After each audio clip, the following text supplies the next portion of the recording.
everyone, and welcome back to Social Life. We are your hosts. I'm Stephanie Lorero. And I'm Ksenia Shpak, and we talk about all things trending from social media to the latest tech gadgets and the world of Hollywood. Welcome back to another episode right here on Rogers TV. Now 2020, it's the new year. Yep. Which means New Year resolutions. So Steph, do you have any New Year resolutions? You put me right on the spot, but Yep.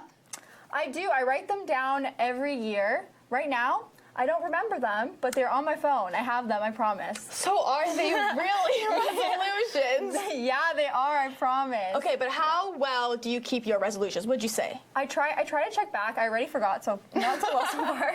But I do keep them pretty well. Like, I go back every year at the end of the year and I see if I actually did them. I should probably be a little bit more conscious about them and check in a little bit more frequently. But for the most part, I go back and I go, hey, you know what? I did a pretty good job. Right, okay, that's good. You know, one of my New Year resolutions this year, among the many that I have, is to be less on my phone. Because you know how now the phone, it comes up with this little tracker that tracks how much time, your screen time. But when I see how much time I am losing per day, where I could be doing other things that I complain I don't have time to do, that makes me kind of upset. So I think that's my new goal. And every time when it pops up and it says I'm 5% doing better than last week, it makes me a little bit happy. So we'll see. You know, I'm trying to put my phone down and engage with people when I'm with friends instead of being the one who's always on their phone. You know? Yeah, that's good. You don't want to be that person. No, it's the worst. So let's talk about how to keep your New Year resolutions. Because I think a lot of people, they set them up and then we kind of start to fall. So a psychology professor from the University of Scranton actually said that if you think you can't do it, you won't do it. So that's the first thing. You got to really set your goals and be positive about it. And have that mindset that I can do anything. Let's say it with me. I can do anything. Thank you. Most of the time, people actually set unrealistic and very restrictive resolutions, and you're setting yourself up for failure before you actually start. Like, would you say that sometimes happens? That's so true. I try to think about stuff that I've already started to do or thought about doing in the past that I can actually incorporate into my life. I think that's the number one tip on sticking with it. Right. So some really good tips to kind of set yourself up for success. The first one I actually find very interesting. You make it very specific. So a very good way to do it is following this certain phrase, I will, then you put in a behavior at a certain time in a location. For example, I will have dessert once a week. I will not go on my phone before bedtime, for example. That's mine. Another good one is to avoid resolutions that you can't attain, right? You should enjoy it. Like, if you really don't like to work out in the morning, then maybe, and your goal is to work out or get better, get more active, maybe you shouldn't work out in the morning, but you should try working out in the evening when you actually have more energy, you like to do that, right? So that's another way. Allow yourself to fail. I think that's one thing we always forget is that if you fail, it's okay. We're humans. We make mistakes. You just got to pick yourself back up. So, if I went on my phone this week a little bit too much, I'm not going to get down on myself because I'm going to shut down or I'm going to be, that's it, I'm done. No, know what? We're going to pick it back up. And the last one is change it up. So do something different each month. So if one month you're focusing on health, maybe another month you're going to focus on some bad habits you want to change. So those are some tips to keep your New Year's resolutions on track. And maybe throughout the next episodes, we'll let you know if we're on track. Yeah, we'll follow up.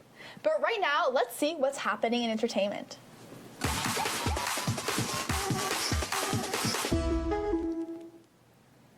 This first story I am super jealous of, I have to say, because Adele, Harry Styles, and James Corden are all on vacation together in the Caribbean. Oh, we love a vacation, especially during the winter time. I know, but it's interesting, right? This pair, this trio, I guess, they're actually on vacation with James Corden's family.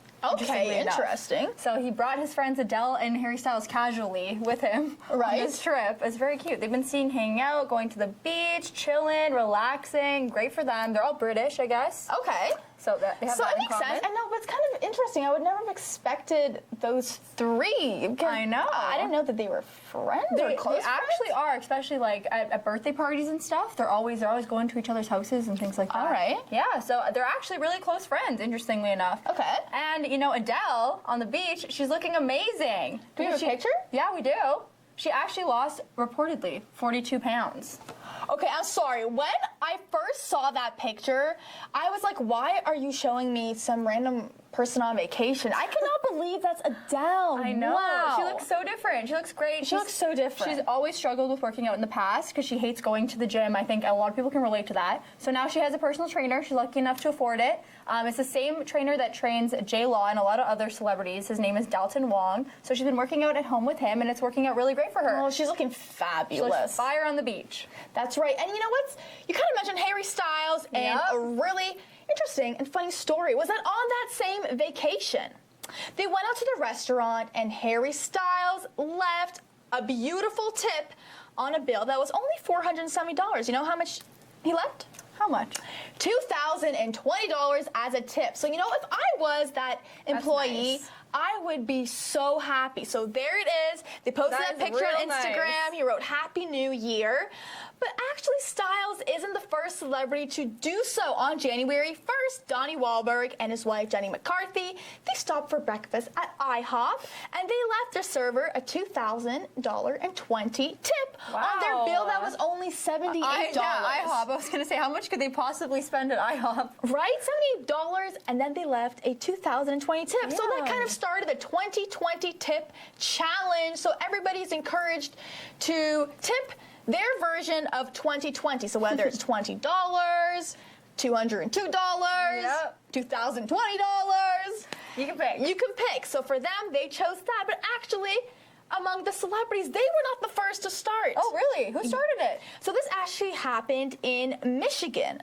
A waitress received, same thing, January 1st, she received a $2,020 tip on a $20 meal. Oh, man. On a $20 That's meal. lucky. Yeah, just a random man decided, you know what, we're going to gonna give her spread some money. kindness. It's 2020. We got that 2020 energy. What a way to start the year. Right? And the beautiful part of that is she's actually a recovering addict who recently moved to stay clean after living in a homeless shelter for 1 year. So this money is really going towards her. She said she's going to spend it on her kids. She's really going to make up for all the time that was lost. So 2020 tip challenge. I love that's it. trending, and it's let's see what's going to happen throughout the year. But right now we're going to throw things over to our tech correspondent Sanjula. Hey Social Life, my name is Sanjula, your tech correspondent. Today we had the Google Home Mini as well as the Google Nest Mini. We're going to figure out, compare them and see what the differences are. And is it better to pay $30 more to get the Nest Mini, or should you just stick to the Google Home Mini? Let's find out.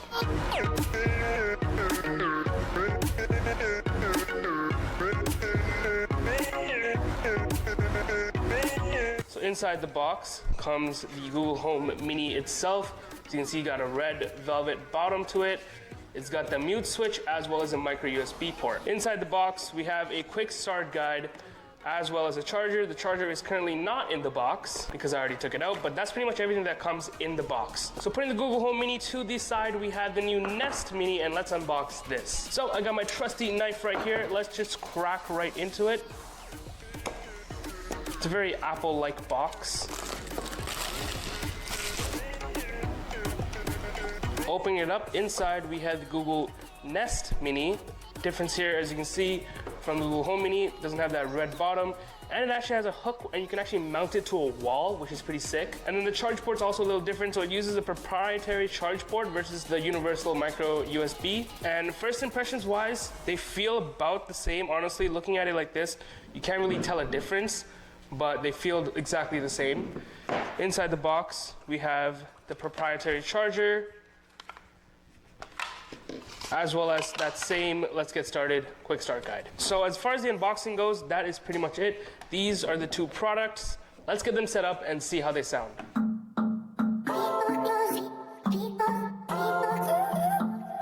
So it's been really only a day that I got to play around with these devices, and first impressions base wise, I don't really feel a need to upgrade to the Google Home, or the Google Nest Mini, over the Google Home Mini. I think you can save yourself a couple bucks and get the Google Home Mini versus the newer second generation Nest Mini. But hey, I've only had a couple hours to play around with the devices. First impressions based wise, I feel like you don't need to upgrade to the Nest Mini, but hey, my opinions might change. Overall, they're both great devices, and I highly recommend picking either of them up. They're really amazing and they're so useful, and I use my Google Home Mini every single day, and I'm probably going to start using the Nest Mini 2 now every single day. With that being said, that was my first impressions and an unboxing of the Google Home Mini versus the Google Nest Mini. Later on, I will give a full review of both devices and see which one is ultimately better. But for now, save yourself some bucks and get the Google Home Mini. Thank you for watching. Thank you so much, Sanjula, for that. Now we know, like, if I want to get myself a Google Home Mini, I don't have to worry about upgrading. The old one is perfectly fine. I'll save a little bit of money.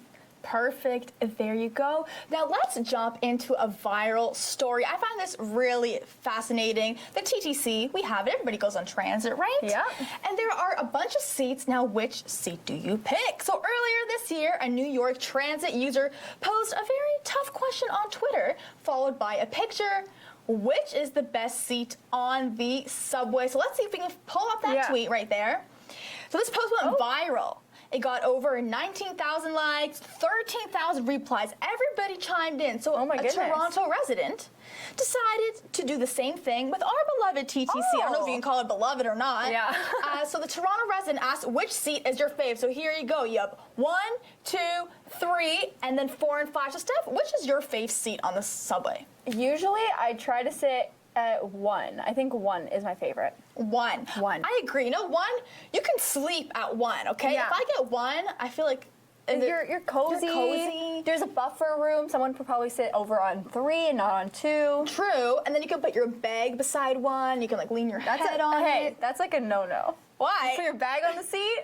No, I put it like on the side between. Oh, on the side. Yeah, no, not on 2. Okay, I was like, excuse me. No, not on 2. But I just like 4 and 5 seats the worst because if you sit at 4 and somebody blocks you at 5 and then somebody blocks you at 3, you're stuck in there. You're stuck, and then there's a lot of people out there, so sometimes it's not the best. So let's see what some people have been saying on Twitter. Let's pull up the first tweet. One user said for a short ride, 5 and 3, so either or the sides. For a long ride, 4 if it's taken. 1, never take 2 unless I'm dying. Useless seat in the winter because too much space being taken by 1 and 3, and no one sits on 2 when those seats are free. That's Interesting. true. Let's see what another user has said. Somebody else said when the subway car is empty, 4 and 5, okay? man. But I move as soon as it starts filling up, 4 for longer trips, 5 for shorter. I have short legs, so I can sit with my legs in the aisle and back to 4 and not take up extra room. Interesting. So people have been chiming in with different responses. Interesting to see how some people like 4, 5. We like 1. We like 1. Even, I would sit on 5 if it's very short, and I would face like the inside, Like I wouldn't be sitting the way it's supposed to. I'd face the aisle. Towards the middle of the subway. I feel like you have some room there, but 1 is just the best in my opinion. 1 is the best. That's right. Yeah. Easy exit strategy. But another story we've been following is the Harvey Weinstein trial, which has just started, surprisingly enough, because it's taken over 3 years since the story originally broke of the sexual misconduct allegations against him. Right, that was really big. It was really big, and it started the Me Too movement. So that's the positive thing that came out of this. There he is entering the courtroom in New York.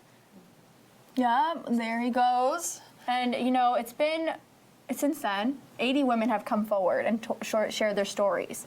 And although there's 80 women now, only the cases, I think, between 2 women are what the cases formed, Right. Yeah. That's what happened. And he's, he is, I believe he's almost 70, right? Yeah. So if he gets convicted, he will be probably going to prison. For life. For life. So, I don't know. We're going to have to definitely follow the story and see what happens during our episodes. Yeah, it's a very high-profile case, so there's going to be tons of media coverage. But for now, we're going to take a break, guys. But when we come back, we're going to be talking about some cool travel destinations where you can go in 2020. And some cool fashion stuff.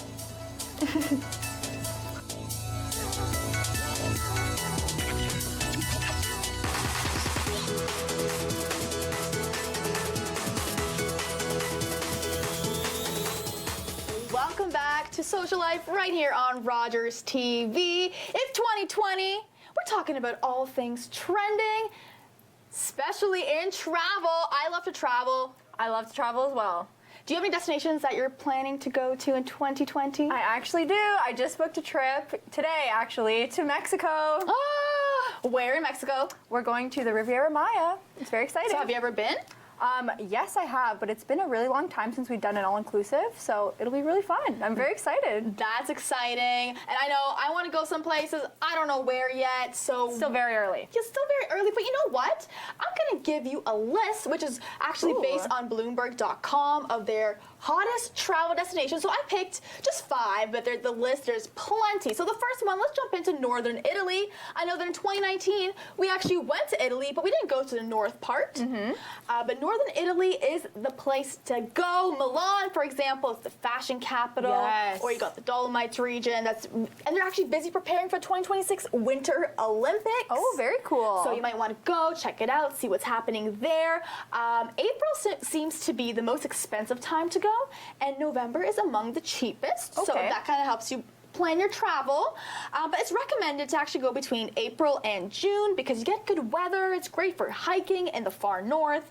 And fall is close second because it's not that hot. It's still very nice.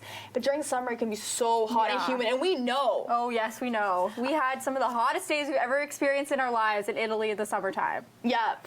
So North Italy 2020, another Caribbean, that word. Another place to go is Jamaica. Have you been to Jamaica? Ooh, no, we almost went to Jamaica instead of Mexico, though. So it's definitely on the list. All right. Well, you know, they say travel will spike in Jamaica after April because they're going to release the No Time to Die movie. It's Daniel Craig's last James Bond movie, which was filmed in Ooh. Port Antonio. So everybody's probably going to be heading to Jamaica after that. The Gijam Hotel will include actually a sea-facing infinity pool, Cool. a stage for live music, and 12 studio rooms, each designed by new emerging artists. Wow. So you're going to want to go in May, and you're going to want to avoid the summer a little bit because it's hurricane season, and you don't want to go somewhere super nice and then have it rain the whole time, and potentially dangerous, too. Yep. So another place which might surprise you, Alaska. Oh, cool. Have you ever thought of traveling to Alaska? I have because of the movie The Proposal with Sandra Bullock and Ryan Reynolds. Oh, there you go. So I feel like movies are just such a great way to encourage you to I know. travel. You see the beautiful visuals, and you go, okay, I can go there. Exactly. Well, Alaska is trying, everyone is trying to go to Alaska to see the northernmost state where glaciers are shrinking at a record time. So everybody wants to go while it's still frozen. Oh, yeah, that's a great point. But if you do want to catch the northern lights or the dog sledding, you kind of have to go in the cold temperatures, so February and March. But it's nice because sometimes, you know, we're here in the winter. Maybe you want to go somewhere else which has some nice winter. So Alaska's for you. But if you're not into the cold, then go in the summer. You can go hiking, fishing, kayaking, a lot of beautiful things to see. Another place that you probably have not heard of, and it's kind of hard to say, Kyrgyzstan. Kyrgyzstan, okay. What's Kyrgyzstan about? Well, it's actually bordered by Kazakhstan and Uzbekistan, and it's very close to Russia. Oh. So, but it's gorgeous there. Can we pull up a picture? Just look at that. Wow, that's beautiful. That's Koltor Lake. It's among one of the most gorgeous views there. It's very picturesque. You can stay in a yurt by the lake. I feel like that's a very cool experience. Yeah, that sounds very cool. Yeah, That looks beautiful. I know, that looks gorgeous. You can go on an adventure to the mountains for a chance to see snow leopards. Oh, nice. Right? And you go through a guided walk. So May through September is the best time to go. So if you're planning to go there. And the last one on my list, Bolivia. Oh, Bolivia. Bolivia habla español. You want to go to Sí. Bolivia. Si tú quieres hablar en español, if you want to speak Spanish, you got to go to Bolivia. They have been in a crisis. However, citizens took tourism in their own hands. So they have a ton of mountains, deserts, jungle, city. You get to explore a little bit of everything. Gorgeous mountains like we see right there in the back. Gorgeous Yeah, sceneries. beautiful. Best time to go is in the dry season, aka June to October, because again, you don't want to have it rain and torrential downpours or any kind of When you're bad trying to enjoy weather. your vacation. When you're trying to go on your vacation. So if you're planning a 2020 vacation, maybe you might want to check out these. And for more, go to Bloomberg.com for the whole list. Amazing. And another thing, that's 2020, so we're talking everything new. So let's talk about new fashion. Okay. Fashion trends for 2020. We love fashion trends. Exactly. There's some new stuff coming back and then some things that'll be continuing throughout the season. All right. The first one is the 80s, which we've seen a little bit about. Through Okay. September and the fall, there's been, a lot of neon and stuff like that. And now that it's winter, it's all about glitter and shoulder pads. So here's Kendall Jenner. She's wearing a little mini dress, and it's got some glitter accents. Okay. So it's not crazy in your face glitter dress, right. but we are going to be wearing glitter all throughout the winter. Okay, the holiday interesting. season. Right, you're still sparkling. You know, everybody wears Yeah. glitter for the new year, and It's we're so still coming off fun. that. Exactly. So you keep it glittering, especially for a night out. It's so cute. Right. And here's Haley. Her blazer dress has some glitter on it, and she's got those cool shoulder pads as well. They kind of like stick out a bit. Yeah, they do. That's Nice right. and structured. So I we're think going it's to see very a lot cute. of that in 2020. A lot of that in 2020. It's very exciting. The next trend we have is houndstooth. Okay, I've never heard of this, so I need to see a picture because I need to know what this is. It is a pattern. It's a pattern. It's a pattern like plaid. So why can't you call it plaid? See, there it is right there. It's a type of plaid. And a lot of the times it's in black and white, so it's neutral. So it's a nice so it can neutral only be pattern. black and white. Not necessarily. No, okay. It's like the type of checks. They're like very Okay. small. Interesting. Yeah. You know, I know that plaid going end of 2019 and of course 2020 was huge. Everybody gets the plaid pants or the checkered pants, Yeah. right? You see more blazers starting to come out with that, so I definitely think 2020 is a good year to wear that. Exactly. The plaid is still in, but we're just bringing in the houndstooth as well. Okay. The next trend we have is feathers. Feathers? We're seeing this a little bit in the fall as well as like as a new trend on the runway. Okay. But it's really big now in 2020. Here's Kendall Jenner. She's wearing a dress with feathers. This is the most common way Okay, to so do it's it. not like full on feathers. You got a No. little bit of feather. Just a little bit. This is like a little very bit. common way. So if you find like a little dress that has some feather trim on top, it's Very a great way to cute. rock Okay. this trend this season. The next one is another kind of luxe, like animal fabric, I guess you could say, which is faux fur. We have it up on the screen here. There's Hailey Baldwin. She's rocking a A green jacket. It's a real green jacket. Yeah, I definitely know this. I've seen it all around town. I've seen it at the end of 2019. Of course, now 2020. I feel like we're gonna see it more and more, but everybody's gonna be rocking a similar jacket to that, I think. I think so too. A nice long fur coat, and it's really cute and it keeps you warm. It keeps which warm. is good for the winter. Right, because winter's cold, so you want to stay You wanna warm stay warm. and you want to stay fashionable. Exactly. The next one I have is lingerie-inspired pieces. Okay, that is huge. I know that you go into any store now, you get a little bit of some lingerie accent. I know that my mom is not too happy about that. I She's know, like, my "Are you- mom hates it she's like, too." Are you sure you're supposed to wear that out? Or This one's a So- little risque that we're showing here. It's a runway look, but there's variations of this available that are a little bit more, I guess, toned down for you to wear like on a night out or every day. yeah, these are definitely NSFW. Yeah. Not safe for work. This one I don't love, but it's more of like the nightgown trend. You know, we've been seeing those silky Yes. slip dresses. Silky, yeah, silky dresses are in. Yeah, and so I love anything that. like silky, lacy, see-through with like boning or a bustier, that's kind of what this trend is all about.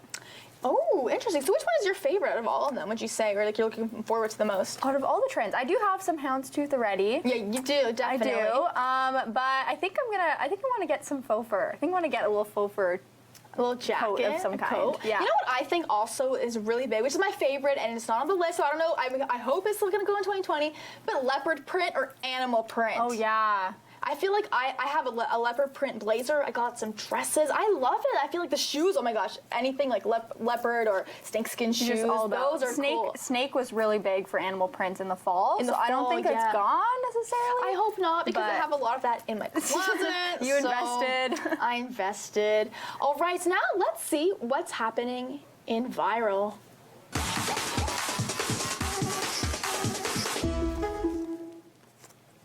All right, we're gonna talk about cereal today. Who doesn't love cereal? Yeah, it seems random, guys, but I'm telling you, the internet is going crazy for cereal these days. I swear. I guess. I mean, do you have cereal for breakfast? Do you eat it? I don't. Yeah, neither do I. I'm like a huge protein in the morning person. I agree. Yeah, I used to be like on cereal when I was a kid. I want the toy. That's all I cared about was the toy. Like my mom bought me. I begged my mom for cereal. She's like, "You're gonna eat it." I'm like, "I'm gonna eat it." Took the toy. Never ate ate the it. cereal. My mom's like, "I'm not buying you cereal again." My so, goodness. my you know cereal what? story. You might not have eaten the cereal, but Gene Simmons, he's eating the cereal. And he eats Okay. it very weird. In he what tweeted way? this. Here, pull up the picture. Here we go. He puts Oreos, the Oreo cereal, and mini wheats in one bowl, first of all. That's first of all Okay. weird. And That's then the first no-no. he puts ice cubes in the milk to keep it cold. Oh, that is so Isn't that weird? strange. So people on Twitter were going wild.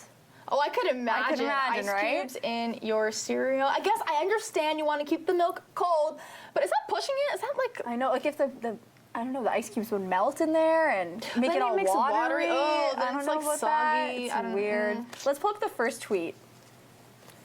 This Twitter user said, "This is the most disgusting thing I've ever seen, besides the time my friend willingly ate a banana wrapped in American cheese." Ew. Okay. First of all, I don't know what your friend's doing, but Right. he's not happy. Let's look at the second tweet. "I preferred it when the lives of rock stars and all celebrities were relatively unknown and mysterious." Yeah, that's an interesting lifestyle. I would agree. It's weird. It's weird to know that the people you look up to all of a sudden do these weird things at home on their own time. But I feel like so many people do too. Like, right, they're regular people. That's what I disagree with him because I do like relating to them more. Right. Exactly. It's interesting to see how people consume the food that we're so used to eating. But I don't think I would ever put ice cubes in my cereal. I don't think so either. Let's take a look at the last tweet real quick. This one I think is my favorite. It says, "Why don't you start living in 2020, Gene?" And it is frozen milk. That's frozen milk? I thought that was pierogi. That's frozen milk. No, it's frozen milk in an ice cube tray. That way, at least if he's gonna put ice cubes in there, it'll melt and it won't be watery. No, oh my gosh. Okay, now speaking of cereal, I think maybe I'm gonna get the cereal. It's been a long time coming, but Tim Hortons is launching Timbits cereal. So it's gonna start early this year. They're gonna have Timbits chocolate glazed and Timbits birthday cake, and it'll be available in major grocery stores nationwide. There it is. Oh my gosh, I'm so excited. Everybody knows it's hard to resist the Timbits. We love those 2-bite Timbits. By bite, it's gone. So there you go. Canadians are going to be so happy to hear that it's coming. You can buy it. You can have it in your own home. I don't know how it's going to taste, but hopefully we're going to try it. I'm so excited to try them. And unfortunately, guys, that is the end of our show. But we want to say a big thank you to our sponsor, Niche Decor, for providing these amazing set pieces. They have 2 unique showrooms, one in Aurora and one in Newmarket. So check that out or check it on their website, nichedecor.ca. I love this one. Yeah, she loved that. She picked that one out personally for you guys. I hope you noticed it throughout the show. Thanks for watching. We'll see you next time right here on Rogers TV.